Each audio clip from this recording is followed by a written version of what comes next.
الشيطان الرجيم بسم الله الرحمن الرحيم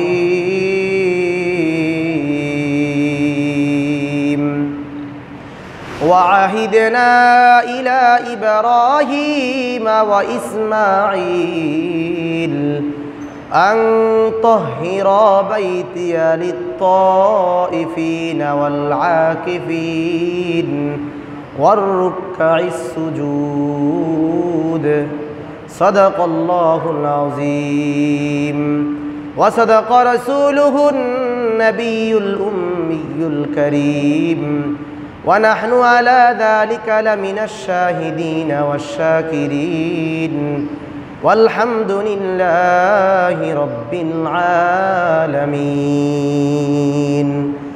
قال رسول الله صلى الله عليه وآله وسلم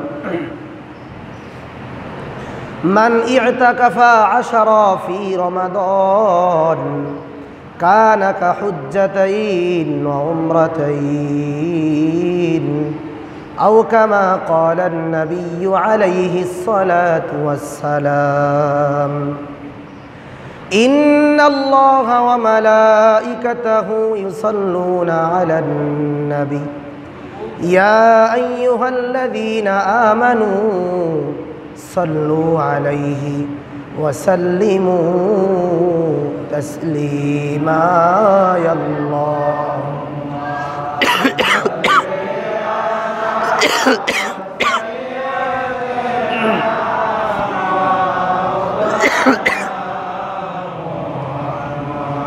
وعلى آل سيدنا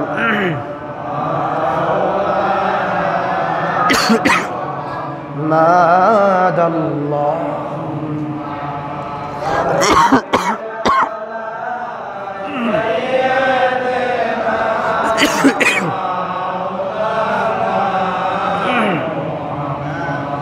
وعلى آل سيدنا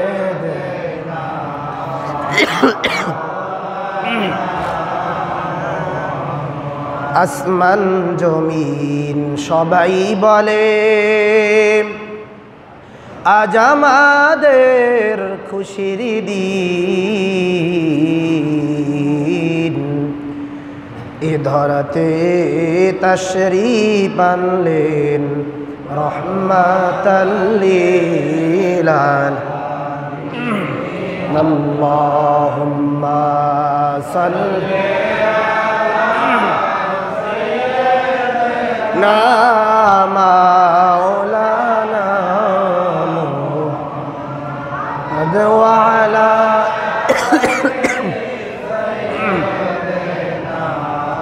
মাওলানা কোথায় রইলেন দয়ার নবীজি আমাদেরকে ছাড়িয়া আপনি বিনে কি লাভ হবে এই ধরাতে বাঁচিয়া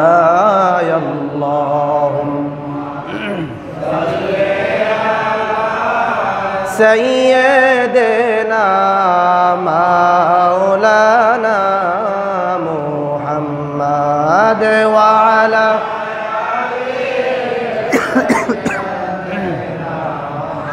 مولانا আপন আপন করো রে বান্দা কেউ তো তোমার আপন না আপন হবে যে জন তোমার শুয়ে আছেন মদিনায়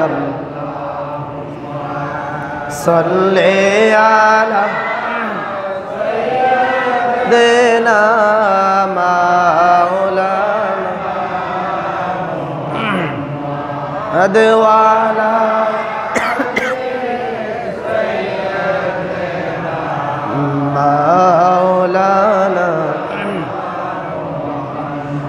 কবে যাব দূর মদিনায়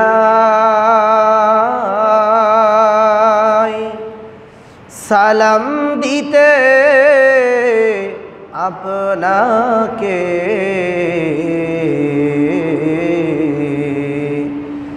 ধন্য হবে আমার হৃদয় নবী গো আপনার দিদারে আল্লাহুম্মা সাইয়্যিদিনা মাওলানা মুহাম্মদ ওয়া আলা আলি সাইয়্যিদিনা মুহাম্মদ লা ইলাহা ইল্লাল্লাহ লা ইলাহা ইল্লাল্লাহ লা ইলাহা ইল্লাল্লাহ মুহাম্মদ রাসূলুল্লাহ লা ইলাহা ইল্লাল্লাহ লা ইলাহা লা ইলাহা ইল্লাল্লাহ মুহাম্মদ রাসূলুল্লাহ হাসবি রব্বি জাল্লাল্লাহ মা ফি কলবি নূর মুহাম্মদ সাল্লাল্লাহু লা ইলাহা ইল্লাল্লাহ লা ইলাহা ইল্লাল্লাহ লা ইলাহা ইল্লাল্লাহ লা ইলাহা ইল্লাল্লাহ মুহাম্মদ রাসূলুল্লাহ বহু দূরে মদিনা কেমনে যাব জানি না দয়াল আল্লাহ দয়া নসিব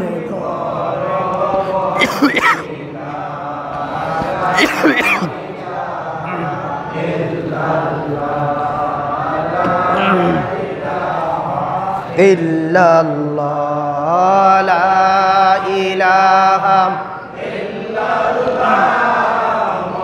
মুহাম্মদ রাসূলুল্লাহ লা ইলাহা লা ইলাহা লা ইলাহা ইল্লাল্লাহ মুহাম্মদ রাসূলুল্লাহ লা ইলাহা ইল্লাল্লাহ মুহাম্মাদুর রাসূলুল্লাহ সাল্লাল্লাহু আলাইহি ওয়াসাল্লাম। আলহামদুলিল্লাহ, আল্লাহ সুবহানাহু ওয়া তাআলার দরবারে শুকরিয়া আদায় করছি যে আল্লাহ সুবহানাহু ওয়া তাআলা আমাদেরকে পবিত্র মাহে রমজান মুবারক মাসে রহমতের 10 দিন শেষ হওয়ার পরে মাগফিরাতের দশকে শেষ জুমার দিনে জুমার নামাজ আদায়ের উদ্দেশ্যে আল্লাহ সুবহানাহু ওয়া তাআলা আমাদেরকে মসজিদে নিয়ে এসেছেন। কালিমাতু শুকুর সুউচ্চ কণ্ঠে আদায় করি বলি আলহামদুলিল্লাহ। লক্ষ কোটি দরুদ ও সালাম সৈয়দুস সাকালাইন ইমামুল মুরসালিন নবী আজম রসুল আকরম হাবিব কিবরিয়া আশরাফুল আম্বিয়া নূরে মুজাসসাম দো জাহানের কান্ডারি হায়াতুন নবী জনাবে মুহাম্মাদুর রাসূলুল্লাহ সাল্লাল্লাহু আলাইহি ওয়াসাল্লামের উপর রাসূলুল্লাহ সাল্লাল্লাহু আলাইহি ওয়াসাল্লাম পবিত্র মাহে রমজান মুবারক আসলে কিছু ফজিলতের কথা, কিছু হাদিসের অমীয় বাণী রাসূলুল্লাহ সাল্লাল্লাহু আলাইহি ওয়াসাল্লামের জবান মুবারক থেকে অমীয় বাণী বের হতেন যেই কথাগুলি সাহাবায়ে কেরাম পুঙ্খানু পালন করতেন বিধায় সাহাবায়ে কেরামের যুগকে সোনালী যুগ বলা হয়। বলেন সুবহানাল্লাহ। সোনালী যুগ, স্বর্ণের যুগ কেন বলা হয়? রাসূলুল্লাহ সাল্লাল্লাহু আলাইহি ওয়াসাল্লাম যেইভাবে কাজ করার জন্য বলতেন, যেইভাবে আমল করার জন্য বলতেন, সাহাবায়ে কেরাম ঠিক পুঙ্খানু রাসূলুল্লাহ সাল্লাল্লাহু আলাইহি ওয়াসাল্লামের আদেশ অমীয় বাণী ঠিক মতো পালন করতেন বিধায় এই জন্য ওই সাহাবীদের যুগকে বলা হয় স্বর্ণের যুগ, সোনালী যুগ। রাসূলুল্লাহ সাল্লাল্লাহু আলাইহি ওয়াসাল্লাম পবিত্র মাহে রমজান মুবারক আসলে সাহাবায়ে কেরামদেরকে একটি দল, একটি গোষ্ঠীকে নিয়ে রাসূলুল্লাহ সাল্লাল্লাহু আলাইহি ওয়াসাল্লাম মাহে রমজান মুবারকের শেষ 10 দিন মসজিদে নববীতে ইতিকাফ করতেন। অনেক সাহাবায়ে কেরাম সেখানে সমবেত হতেন।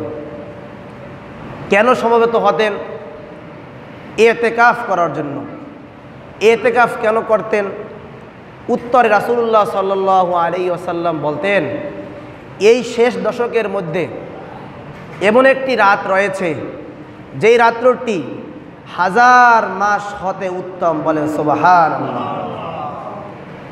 যেই রাত্রে 2 রাকাত নফল ইবাদত করলে 1000 বছর নফল ইবাদত করলে যেই সওয়াব হতো, ওই রাত্রে, ওই বিশেষ রাত্রে আল্লাহ পাকের বান্দা যখন 2 রাকাত নফল নামাজ পড়বে, আল্লাহ সুবহানাহু ওয়া তাআলা ওই ব্যক্তির আমলনামায় 1000 বছর যেই নফল নামাজ পড়লে যে সওয়াব হতো, ওই সওয়াব ওই বান্দার আমলনামায় দিয়ে দিবেন। সুবহানাল্লাহ। মাহে রমজান মুবারক মাস আসলে যে ব্যক্তি একটি নফল কাজ করবে, আল্লাহ পাক রব্বুল আলামিন ওই ব্যক্তির আমলনামায় একটি ফরজ কাজ করলে যে সওয়াব হতো, ওই সওয়াব তার আমলনামায় দিয়ে দেবেন। সুবহানাল্লাহ। নফল করলে ফরজের সমপরিমাণ সওয়াব, আর ফরজ করলে কি পরিমাণ সওয়াব? রাসূলুল্লাহ সাল্লাল্লাহু আলাইহি ওয়াসাল্লাম বলেন, যে ব্যক্তি মাহে রমজান মুবারক মাসে একটি ফরজ হুকুম আহকাম পালন করলো, আল্লাহ পাক রব্বুল আলামিন এই ব্যক্তির আমলনামায় 700 গুণ সওয়াব দিয়ে দিবে। সুবহানাল্লাহ। আর যে ব্যক্তি এই শেষ দশকের মাসে, শেষ দশকের আইসা যে ব্যক্তি এই রাত্রে লাইলাতুল কদরের রাত্রে যে ব্যক্তি 1 রাকাত নফল পড়বে, আল্লাহ পাক রব্বুল আলামিন তার আমলনামায় আলফি শাহর 1 বছর নামাজ পড়লে যেই সওয়াব হতো, ওই সওয়াব তার আমলনামায় দিয়ে দেবে। এ সম্পর্কে আল্লাহ পাক রব্বুল আলামিন রাসূলুল্লাহ সাল্লাল্লাহু আলাইহি ওয়াসাল্লামকে জানিয়েছিলেন সেই রাত্রটা কবে হবে।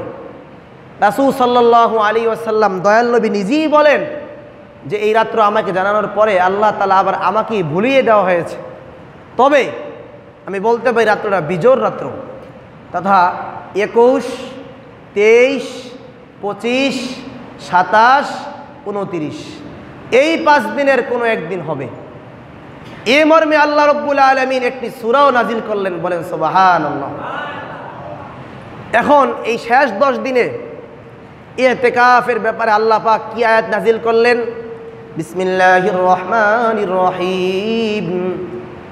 ওয়াহিদনা ইলা ইব্রাহিম ওয়া ইসমাঈল আন তাহহিরা বাইতিয়া লিত-তাইফিন ওয়াল আকিফিন ওয়ার রুকঈ ওয়াস সুজুদ। আল্লাহ সুবহানাহু ওয়া তাআলা আয়াত নাজিল করলেন, হে আল্লাহর হাবিব সাল্লাল্লাহু আলাইহি ওয়াসাল্লাম শুনুন, আল্লাহ পাক আদেশ করেছিলেন ইলা ইব্রাহিম ওয়া ইসমাঈল, ইব্রাহিম এবং ইসমাঈল আলাইহিস সালাতু ওয়াস সালামকে আদেশ করেছিলেন আন তাহহিরা বাইতিয়া লিত-তাইফিন ওয়াল আকিফিন, ইতিকাফ করবেন এবং তাওয়াফ করবেন, পবিত্রতার সঙ্গে পবিত্রতা থাকা অবস্থায় ইতিকাফ করবেন এবং তাওয়াফ করবেন। ইতিকাফ এটা শুধু আপনার আমার নবীর জন্যই শুধু ইতিকাফ ছিল না, বরং পূর্ববর্তী নবী জাতির পিতা ইব্রাহিম খলিলুল্লাহ আলাইহিস সালাতু ওয়াস সালামের উপরও আল্লাহ তাআলা ইতিকাফের বিধান নাজিল করেছিলেন। বলেন সুবহানাল্লাহ।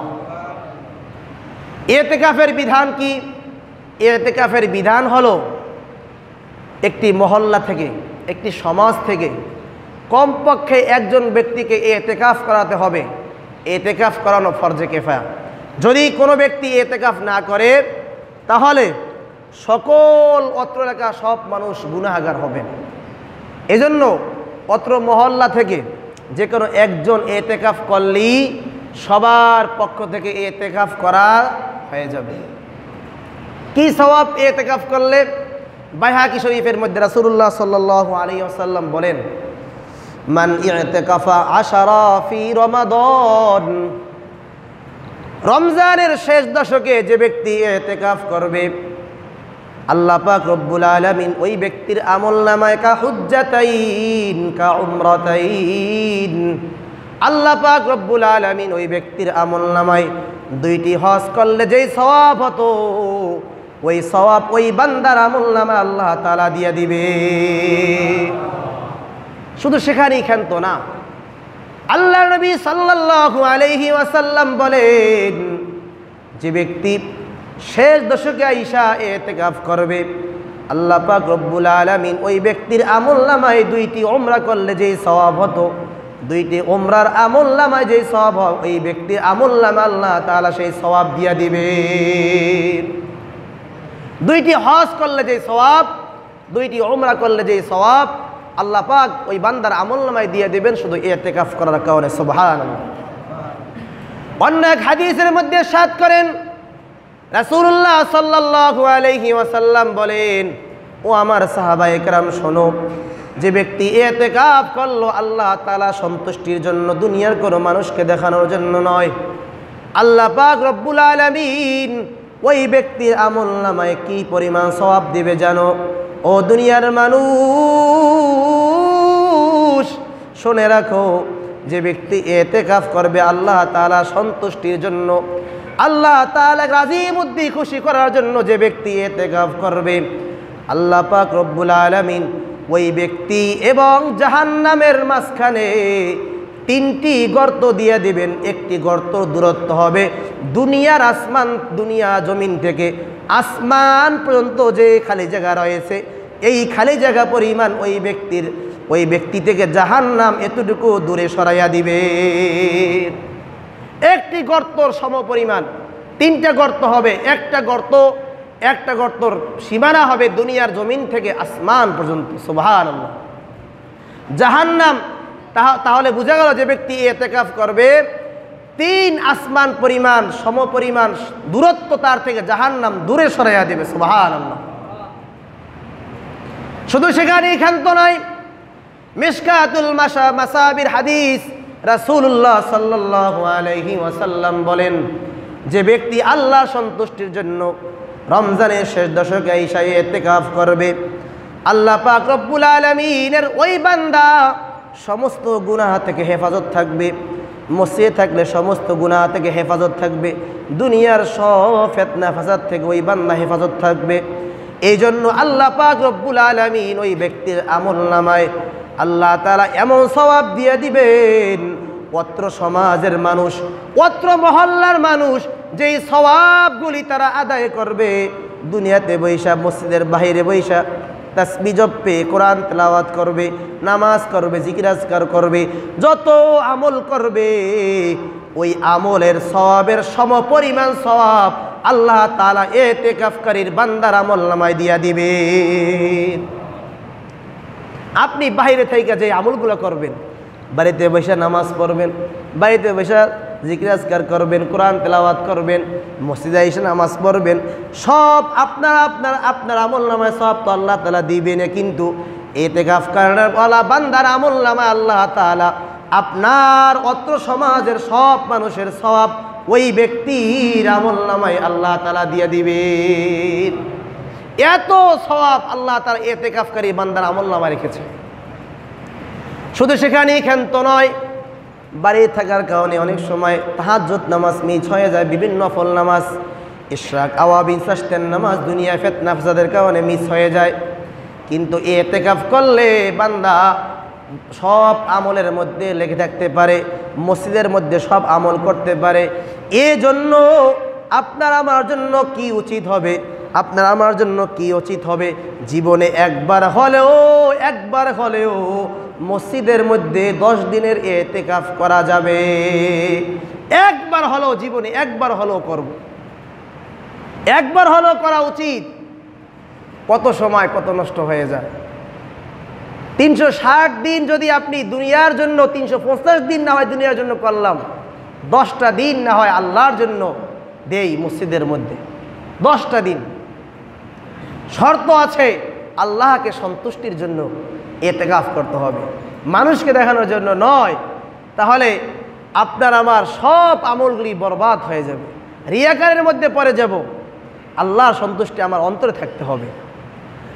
এমন লোক আছে সমাজের মধ্যে যাদের ছেলেগুলি বিদেশ থেকে টাকা পয়সা দিচ্ছেন, ভাই আছেন বা ছেলে আছে একজন বাড়িতে টাকা পয়সা দিচ্ছেন, ব্যবস্থা করতেছেন, সব সাংসারিক। ইচ্ছা করলে পারে যে আমি 10টা দিন একটু আল্লাহর জন্য দিব, 10টা দিন আমার সওয়াবের আশায় আল্লাহকে সন্তুষ্টির জন্য আমি মসজিদে ইতিকাফ করব। ঢাকার শহর দেখা যায় মানুষ 10-12 জন 15-20 জন একসাথে ইতিকাফে বসে। আর আমাদের সমাজে দেখা যায় 1-2 খুঁজে পাওয়া যায় না, তাও অনেক রিকোয়েস্ট করে তার উপরে খুঁজতে হয়। যেরকম ঠিক না বেঠিক আছে না? নাই আমাদের সমাজে আছে। অথচ এত সওয়াব সমস্ত মানুষ অত্র সমাজ যেই আমল করবে আপনি মসজিদে বৈশা তাদের সমপরিমাণ সব আপনি পাবেন ইতিকাফ করার দ্বারা। এবং শেষ দশকের যে রাসূলুল্লাহ সাল্লাল্লাহু আলাইহি ওয়াসাল্লাম বলেছে লাইলাতুল কদরি খায়রুম মিন আলফি শাহর, আলফি শাহর, 1000 মাস থেকেও উত্তম, সেই রাত্রটি কিন্তু শেষ দশকের মধ্যে আজকে আসরের পর থেকে শুরু হয়ে যাবে। এখন প্রশ্ন হলো, শুধু পুরুষরা মসজিদে ইতিকাফ করবে, তাহলে নারীগণ? হাদিসের মধ্যে রয়েছে রাসূলুল্লাহ সাল্লাল্লাহু আলাইহি ওয়াসাল্লামের স্ত্রীগণ ঘরের মধ্যে ইতিকাফ করতেন, ঘরের কোণার মধ্যে বসে ইতিকাফ করতেন। মহিলারাও 10 দিন ইতিকাফ করতে পারবে। ঘরে পুত্রবধূ আছে, ঘরে মেয়েরা আছে, যে তোরা এই 10 দিন সব কাজকর্ম করবি, আমি 10 দিন আল্লাহর জন্য ইতিকাফ করব। মহিলারা ঘরের মধ্যে, ঘরের কোণায় একটু পর্দা টানাইয়া হোক বা ভিন্ন রুমে হোক, সেখানে নাতিবুদ্ধি যেন না যায়, মহিলারা ঘরের মধ্যে ইতিকাফ করার বিধান আছে। তারা সেখানে বসে সেই 10 দিন ইতিকাফ করবে। বিশেষ করে বৃদ্ধা মা বোনেরা যারা রয়েছেন অত্র সমাজে, এদের জন্য সুবর্ণ সুযোগ, আর জীবনে নাও আসতে পারে, আর জীবনে মাহে রমজান মুবারক নাও পেতে পারেন। অতএব মা বোনদের জন্য একটা সুবর্ণ সুযোগ। প্রিয় অত্র এলাকার মা বোনদেরকে আমি বলবো, আপনারাও ঘরের কোনায় বসে পারলে ইতিকাফ করবেন। ঘরের মধ্যে তো পুত্রবধূরা আছে, এরা সব কাজকর্ম করতেছে, আপনারা ছাড়া ঘর চলতেছে, আপনারা ছাড়া সংসারের কাজকর্ম চলতেছে। অতএব আপনার উচিত হবে ঘরের মধ্যে, ঘরের কোনায় বসে আপনার জন্য 10 দিনে ইতিকাফ করা। তবে খেয়াল রাখতে হবে নাতিবুজ্জেরও সেখানে গিয়ে যেন ডিস্টার্ব না করে। সারাক্ষণ সে তাসবিহ তাহলিল আদায় করবে, তাহাজ্জুদ নামাজ পড়বে শেষ রাত্রে, এবং তারাবির নামাজগুলি পড়বে, এবং তার খেদমতের জন্য একজন নিযুক্ত থাকবে, পুত্রবধূ যারা আছেন থাকবে। এবং পুরুষগণ যারা মসজিদ থাকবেন, এদের জন্য করণীয় হলো, যারা ইতিকাফের নিয়ত করেছেন, আল্লাহ পাক সবার ইতিকাফকে কবুল করেন, সকলে বলি আমিন। যারা ইতিকাফের নিয়ত করেছেন এদেরকে বলবো, আপনারাও মনে মনে এই চিন্তা ফিকির করবেন, এই 10 দিন 350 দিন তো দুনিয়ার জন্যই ব্যস্ত। এই 10 দিন সব ব্যস্ততা থেকে ফারেক হয়ে, ভাই আছে, বাবা আছে, এদেরকে বলে যে আপনারা এই 10 দিন চালাইবেন, ঘর সংসার যা আছে বাজার করে দিলাম একসাথে একবারে, আর 10 দিনের কোনো ডিস্টার্ব না হয়, 10 দিনে সব বাদ, সব চিন্তা ফিকির মাথায় ফেলে দিয়ে। ইতিকাফের নিয়ম এটাও রয়েছে, যদি আপনার আপন বাবাও মারা যায়, আপন বাবা, আপন ভাই, আপন ছেলেও যদি মারা যায়, তারপরেও মসজিদ থেকে বের না হওয়া, ইস্তেঞ্জার জন্য, শুধু হাজর জন্য, শুধু পায়খানা পেশাবের জন্য মসজিদ থেকে বের হওয়া, এছাড়া কোনো নিজেদের জরুরতের জন্য মসজিদ থেকে বের না হওয়া। কথা বুঝতে পারছেন? দুনিয়াবি কাজ তো দূরের কথা, যদি আপনার সন্তানও মারা যায়, বাবাও মারা যায়, আপনি আপনার যে সমাজের লোকেরা যারা আছে এরা জানাজা পড়ে সওয়াব হবে, এই সওয়াবের সমপরিমাণ সওয়াব আপনি এখান থেকে পাবেন। বাবার জন্য আল্লাহর কাছে দোয়া করবেন, সন্তানের জন্য আল্লাহর কাছে দোয়া করবেন। এরপর ওই 10 দিন আল্লাহর জন্য, শুধু দুনিয়ার কোনো মানুষের জন্য না, সব বাদ দিয়ে সব ফারেক হয়ে একবারে আল্লাহর জন্য মসজিদ থাকবেন। ফতোয়া স্বামীতে এসেছে যে আপনার আত্মীয় স্বজন যদি মারা যায় তারপরও মসজিদ থেকে না বের হওয়া। আমার কথা নয়, ফতোয়ার কথা। যাই হোক, আর বিশেষ করে মাহে রমজান মোবারক এসেছে, প্রিয় হাজরিন, আমাদের বাজারে অনেক ব্যবসায়িক ভাই, এখানে অনেক ব্যবসায়িক ভাই রয়েছেন। ব্যবসায়িক মালের উপর জাকাত আসে। জাকাতের বিধান আল্লাহ তাআলা কোরআন কারীমের মধ্যে ওয়া আকিমুস সালাহ, নামাজের পরে যেই বিধানটা এনেছেন, বারবার 82 জায়গায় এনেছেন জাকাতের কথা। সুবহানাল্লাহি বিহামদিহি। জাকাত দেওয়া ইসলামের স্তম্ভ, 5টি বিধানের মধ্যে একটি রয়েছে জাকাত। জাকাত দিতে হবে। জাকাত দিলে মাল পবিত্র হয়। জাকাত দিলে আপনার মৃত্যুর পরে সাপ ধ্বংসন করবে না, কারণ আপনি জাকাত না দিয়ে মারা যান, এই সম্পদ আপনার মনের পরে সাপ হয়ে আপনার কপালে, আপনার চেহারায় ধ্বংসন করবে। বলেন নাউজুবিল্লাহ। এই জাকাতের বিধান আল্লাহ তাআলা নাজিল করেছেন মুসলমানদের জন্য, অন্য বিধর্মীদের জন্য নয়। জাকাত দিলে মাল পবিত্র হয়। জাকাতের শব্দের অর্থই হলো মালকে পবিত্র করা। মালকে পবিত্র করা। জাকাত দিলে আল্লাহ তাআলা মালকে পবিত্র করে দেন। জাকাত দিলে মালের মধ্যে আল্লাহ তাআলা বরকত নাজিল করেন। জাকাত দিলে আপনার জাকাত দ্বারা গরিবগণ, অসহায়গণ, দরিদ্র ব্যক্তিগণ তারা সম্পদশালী হয়, তারা আপনার জন্য দোয়া করবে। এজন্য আল্লাহ তাআলা বিধান জাকাত নাজিল করেছেন। কোরআন কারীমের মধ্যে 82 জায়গায় জাকাতের বিধান এসেছেন। এখন জাকাত দিতে হবে, আপনার সম্পদগুলি আপনি হিসাব করবেন। দোকানে যে সম্পদ রয়েছে, মাল আছে, এগুলো হিসাব করবেন। কিভাবে হিসাব করবেন? কিতাবের মধ্যে, ফতোয়ার মধ্যে 3 ভাবে এসেছেন। পাইকারি মূল্যে, নয়তোবা খুচরা মূল্যে, নয়তোবা যেভাবে আপনার ক্রয় করা হয় পণ্য ওইভাবে। কিন্তু সবচেয়ে উত্তম হলো জাকাত দেওয়ার বিধানের মধ্যে উত্তম হলো পাইকারি মূল্যে। যে আমি পাইকারি মূল্যে কয় টাকায় কিনেছি, এই কয় টাকা, তো 1 বছরে আমার 1 বছরের মধ্যে কয় টাকা আমার জাকাত আসলো, লাখ প্রতি 2.5%, লাখে 2.5% জাকাতের বিধান। হিসাব করবেন, লাখে কয় টাকা হয়? 2,500 টাকা। এখন কয় টাকা হিসাব করবেন? প্রশ্ন হলো কিভাবে হিসাব করব? একটু আনুমানিক হলেও হিসাব করবেন পাইকারি মূল্যে কয় টাকার সম্পদ আমার এখানে রয়েছে। এরপরে অনেক মুসল্লিন কেরামের টাকা ব্যাংকে রয়েছে, সেভিংস অ্যাকাউন্টে হোক, কারেন্ট অ্যাকাউন্টে হোক, যেই অ্যাকাউন্টই হোক, অ্যাকাউন্টে আছে। তো ওই হিসাব করে লাখে কয় টাকা আসলো হিসাব করবেন সব। এরপরে স্বর্ণের জাকাত, স্বর্ণ 7.5 ভরি স্বর্ণ আপনারা আছে, জাকাত দিতে হবে। এবার রূপা 52.5 তোলা রূপা যদি আপনার বাসায় থাকে, যদি নাও থাকে হিসাব করবেন, কিছু কম আছে, টাকা তো আমার আছে, এই মিলাইয়া সমপরিমাণ কয় টাকা হয়। স্বর্ণকার আছে আলহামদুলিল্লাহ, বাজারে অনেক স্বর্ণকার আছে, একটু মাপাইবেন, মাপাইয়া কয় টাকা হয় হিসাব করবেন নিজে থেকে নিজে। আমি সব হিসাব আপনার করে দেবো না, আপনার হিসাব আপনি করবেন, কয় টাকা জাকাত আসলো, জাকাত দিবেন। জাকাত না দিলে আপনার আমার মৃত্যুর পরে, মরণের পরে, কবরে যখন আপনার আমার লাশকে রাখা হবে, তখন সাপ আইসা আপনাকে আমাকে ধ্বংসন করবে এই জাকাত টাকা না দেওয়ার কারণে। অতএব সচেতন হতে হবে, আমাদের সচেতন হতে হবে। আল্লাহর ভয় আমাদের অন্তরে পয়দা করতে হবে। আল্লাহ তাআলা বলেন, ইয়া আইয়ুহাল্লাযীনা আমানুত্তাকুল্লাহ, হে ঈমানদারগণ আল্লাহকে ভয় করো। আল্লাহর ভয় আমাদের অন্তর রাখতে হবে।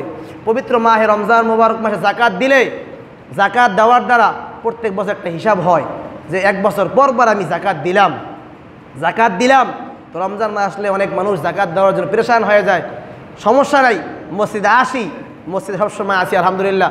যদি কোনো সমস্যার মধ্যে পড়েন, জাকাত হিসাব বিলাইতে না পারেন, আইসেন, হিসাব দিয়ে দেবো, হিসাব বুঝিয়ে দেবো। কিন্তু আপনার হিসাব আপনার করতে হবে, যার যার হিসাব তার করতে হবে।